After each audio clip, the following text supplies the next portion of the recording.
Welcome to Pro Se Legal School, where we provide the tools you need to manage your legal issues without an attorney in your face, without draining your bank account, and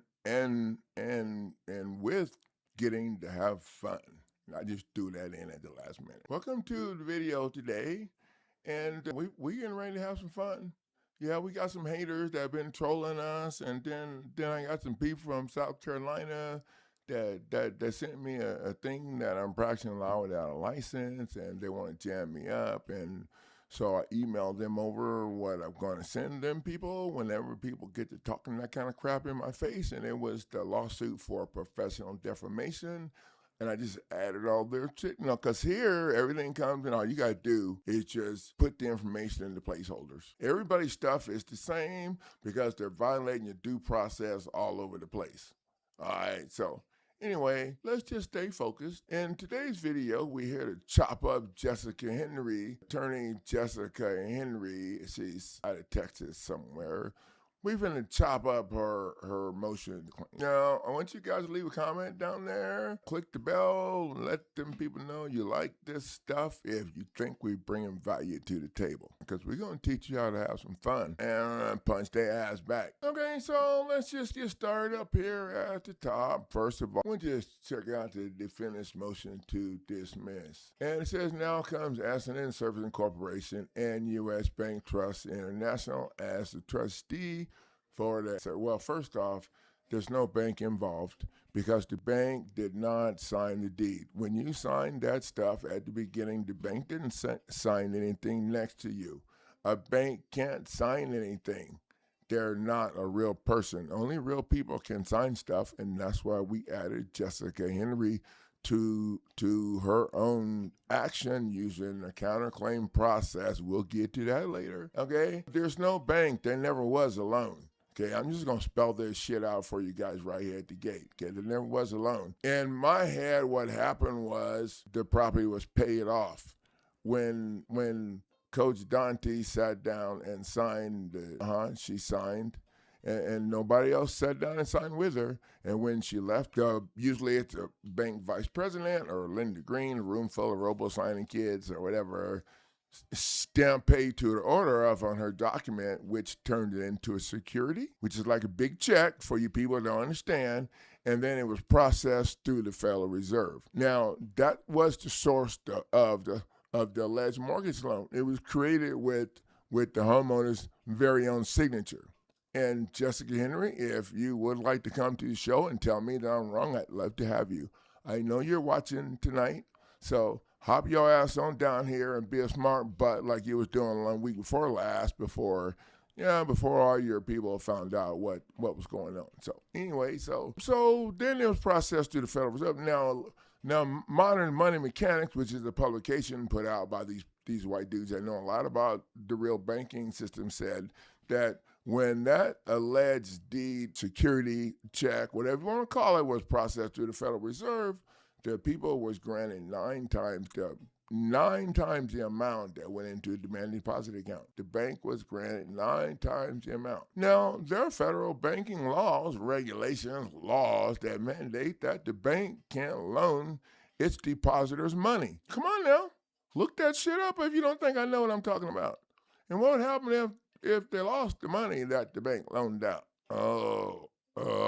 Okay, so I box and play football. I did martial. I've been punched in the face a bunch, so I had to keep things simple so I could understand it. So that whole mortgage loan thing was, and what happened was after all of that, the property statute for your state mandate that the state players, those are the ones who're supposed to follow those statutes, not us, because they don't have enacting laws tied to their bodies. They're not real laws for us, but they're policies for those people to follow to make a fair due process fair for us.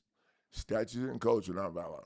Okay, so the deed was supposed to be delivered. The statute said the deed's supposed to be delivered. It's not conveyed, yada, yada, yada, until it's delivered. But that's not what they did. Jessica Henry, do you know this? They did what they call their constructive delivery, and they registered the deed in the office. And that registration, in my opinion, allowed the first illegal lien to be put on the property. Jessica Henry, do you know what the first illegal lien was? is, whiz, that's part, was, and come on now, work with me. I'm pretty sure you know. Well, I'm going to help you anyway if you don't know. The first illegal lien was a mortgage lien. Oh, no, just work with me here.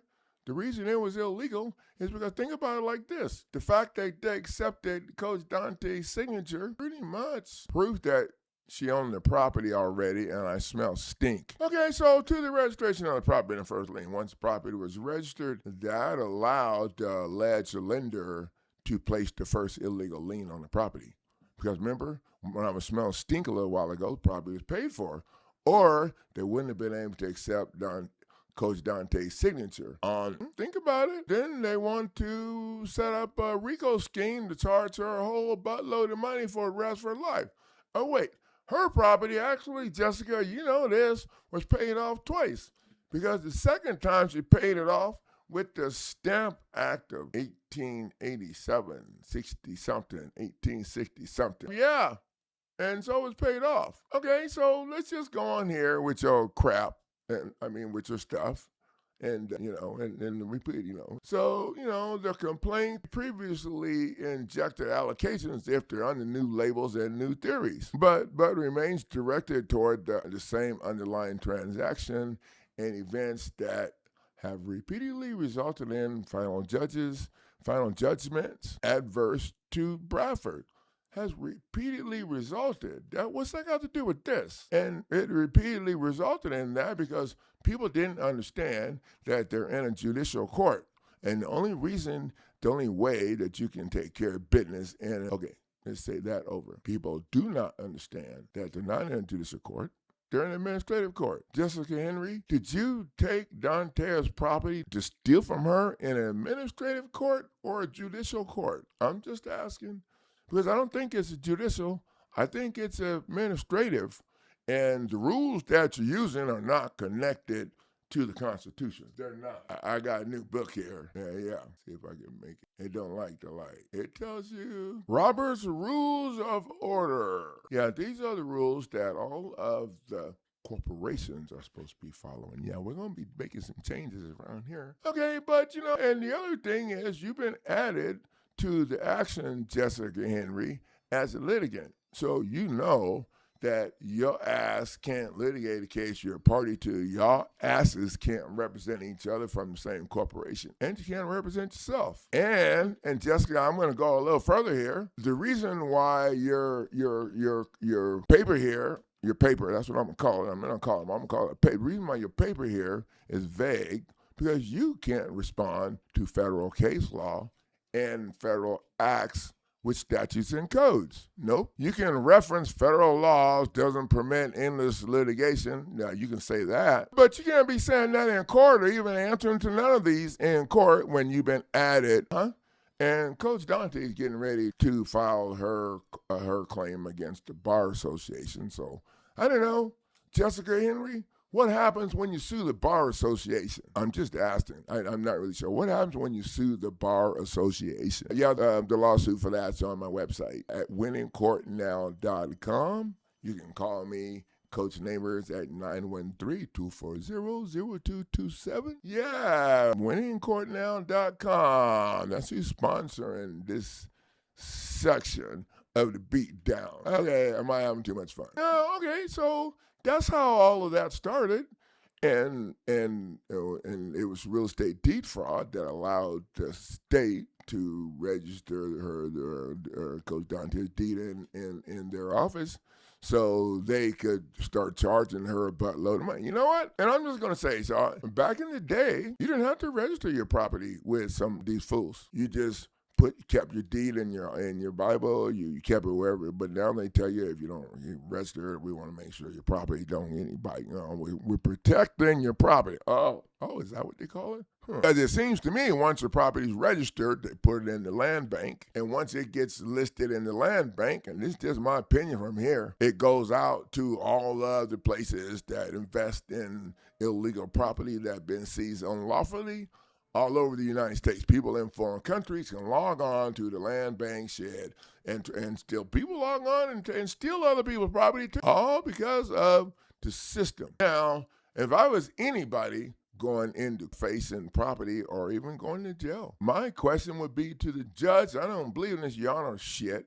So I'm just going to say, Judge, your job is to enforce the statutes and codes, correct? Correct. Then I'm going to ask you to force them to go get my deed and bring it here and give it to me. Because the statute said my deed's supposed to be delivered, not constructively registered in their office that allowed them all of this stuff. Well, that's how I handle that. Okay, so she's going to tell me what the federal law does. And what would you know about the federal law? You don't have a federal bar card. Okay, you do not have a federal bar card.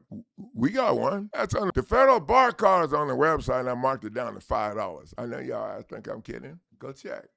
winningcourtnow.com. So conservative resources and protect the defendant's motion to dismiss the litigant from repetitive lawsuit arising from the matter that have already been fully and fairly adjudicated. Oh, this was fairly adjudicated in an administrative court? Are we in an administrative court? Does this court have connected to the Constitution? I don't think so. I'm pretty sure it's not. So it wasn't fairly adjudicated. It wasn't nothing adjudicated because no one paid any attention to anything that we put together for, those principles apply with a particular force here. The Supreme Court has long recognized that public policy dictates that there can be an end of litigation and that those who contest an issue shall be bound by the results of, we're talking about public policy? Well, that's what she's using to take her property with. Public policy is not connected to the Constitution, so no. And the doctrine of rest is not, no, none of these words in here, Miss Henry, are going to help your ass, okay? Because, we're going to the table of fraudulent concealment. It is a federal legal doctrine, federal where your ass don't have a bar card to be. Federal legal doctrine that tolls the statute of limitations. Bam. And yes, pursued federal litigation challenging the matter arising from the same loan property foreclosure RICO scheme. And the RICO action was, that action was dismissed with prejudice for 4 orders of district. But it was dismissed by a judge who's getting paid by the state who has her deed registered in the office and in their land bank. That don't sound fair. The procedural history does not end there. Bradford also fought for relief through bankruptcy proceedings, and that was dismissed less than a month ago following foreclosure transfer of trust.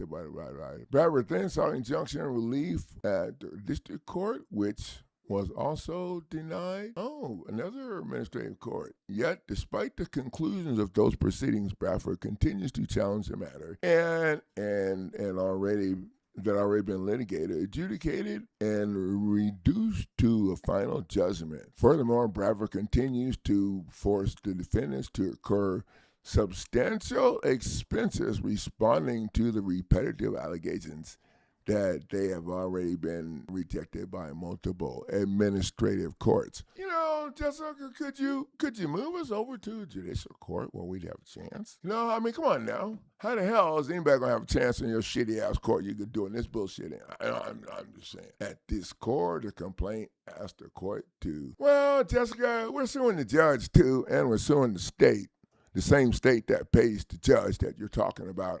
And we're suing your ass as well. We're just suing all y'all. So, and we're going to be doing it in federal court. And as soon as the federal court judge ignores her demand to force y'all ass to the settlement table, we'll be suing the federal court judge too, because it's administrative, okay? They're not going to provide a finding of facts and a conclusions of law with anything that they decide, Jessica. So we're just going to sue them as soon as they decide something. I'm just telling you right now, you can write all this bullshit right in here and all this stuff. And the case was not about whether Bradford being an opportunity to be heard. None of these words matter because your ass has been added to the fire here. You've been added, This here was filed in, I'm pretty sure that's federal court filing right there. So I'm not sure how you think you can continue unless you got a federal license. And even if you do, then you still are getting sued in action. So you can't litigate action that you're getting sued for. And then you can mention all these cases that have to do with precedents. We don't follow precedent because precedents are not connected to the Constitution. Okay? Precedents only connected to the pocketbooks of the people that made the precedents. You know, the same judge that you're relying on right now that should be getting sued also if the paperwork was done properly. And we're already looking into that. And Bradford cannot establish a constitutional claim. Okay, let's just go down that road. Well, we're going to call it alley, okay, because it ain't big enough for a road.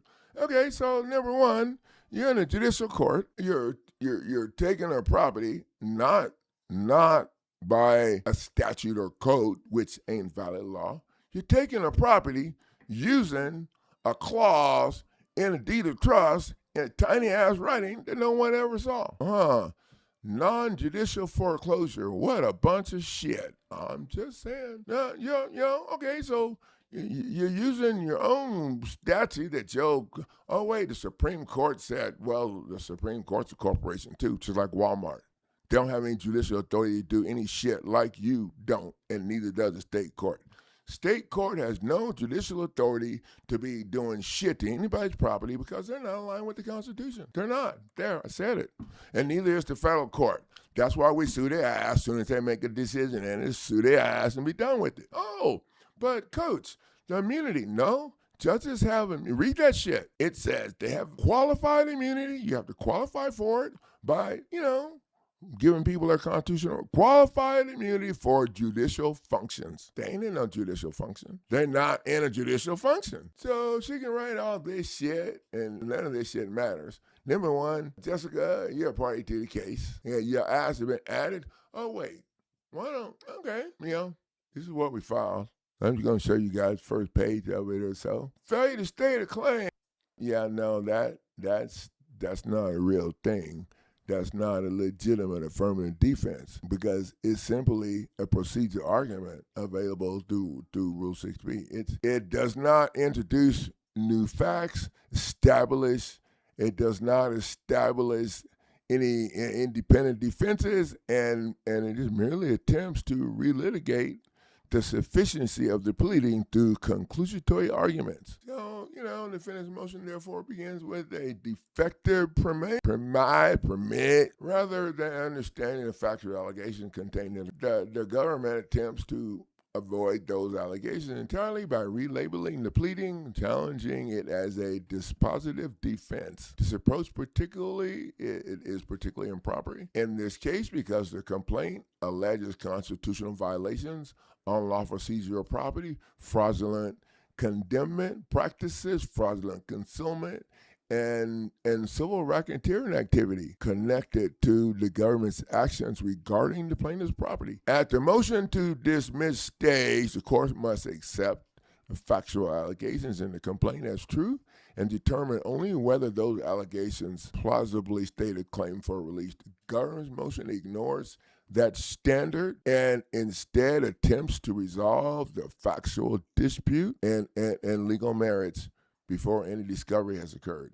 For these reasons and for additional reasons set forth included in existence of federal jurisdiction over the plaintiff's constitutional claim, the fact that the plaintiff has been added to the action as a litigant, the plaintiff's incapability of sovereign immunity. We talked about that, where unlawful government conduct and constitutional violations are well-established requirement, except the plaintiff. Okay, so yeah, we're ruling, and not only that, we're also moving for default judgment because she answered to Jessica Henry. You messed up. You answered the supplemental pleading with this, and this is crap. So you don't get a whole bunch of bites at the apple. So we're just going to go in with the default judgments next thing, and with the default judgment, because we got to get one or two things in there before the default judgment. So that's what's up next, Jessica Henry, the default judgment. Okay, that's what we got going on right now. We're going to be back in a few hours, 9 o'clock tonight, and we're going to review this thing over. See you guys then. Thank you for the value sharing your time. And